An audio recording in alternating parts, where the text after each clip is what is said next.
What if I told you the world's biggest trade war just got a legal loophole? This is Kenya News Update today.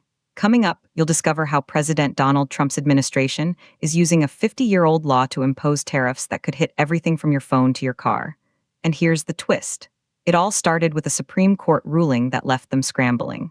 Meet Section 301 of the Trade Act of 1974.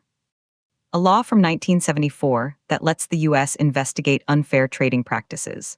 On Wednesday, the U.S. Trade Representative announced new investigations targeting 16 trading partners, from China and Mexico to the EU, Singapore, Switzerland, India, and Norway. But why now? The Section 301 probes follow the U.S. Supreme Court ruling that the Trump administration's reciprocal tariffs were unlawful. Those tariffs were imposed in April 2025 under the International Emergency Economic Powers Act of 1977. That left the administration scrambling for other ways to reimpose duties that were struck down. The White House initially responded by imposing a temporary 10% universal tariff on all imported goods, and threatening a higher 15% levy, which could be implemented soon. These tariffs are only temporary, however. And Trump has made no secret of wanting to find a way to make them permanent. But here's what nobody's talking about. This isn't just about trade, it's about power. Section 301 investigations are not new. The first Trump administration investigated foreign trade practices under Section 301 6 times, with 2 probes into China and the EU resulting in the imposition of tariffs. Former President Joe Biden's administration also carried out Section 301 probes, but the latest investigations will examine whether these acts, policies, or practices burden or restrict U.S. commerce, and what action, if any, should be taken. If the probes find against the economies in question, the USTR has the authority to impose new tariffs or other import restrictions, which could emerge in the summer.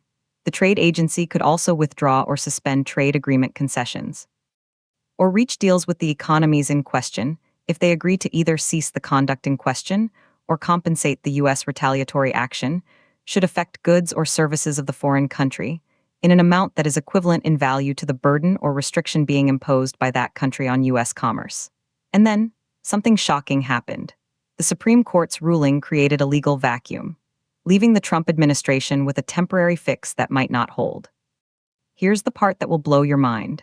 This could mean higher prices for consumers worldwide, from electronics to agriculture. But if these tariffs are imposed, what does it mean for Kenya?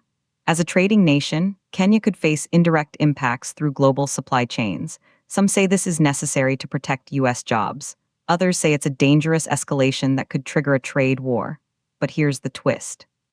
The U.S. is using a law from 1974 to fight 2026 trade battles, a law that authorizes the president to take all appropriate action, including tariff-based and non-tariff-based retaliation, to obtain the removal of any act, policy, or practice of a foreign government that violates an international trade agreement or is unjustified, unreasonable, or discriminatory, and that burdens or restricts U.S. commerce.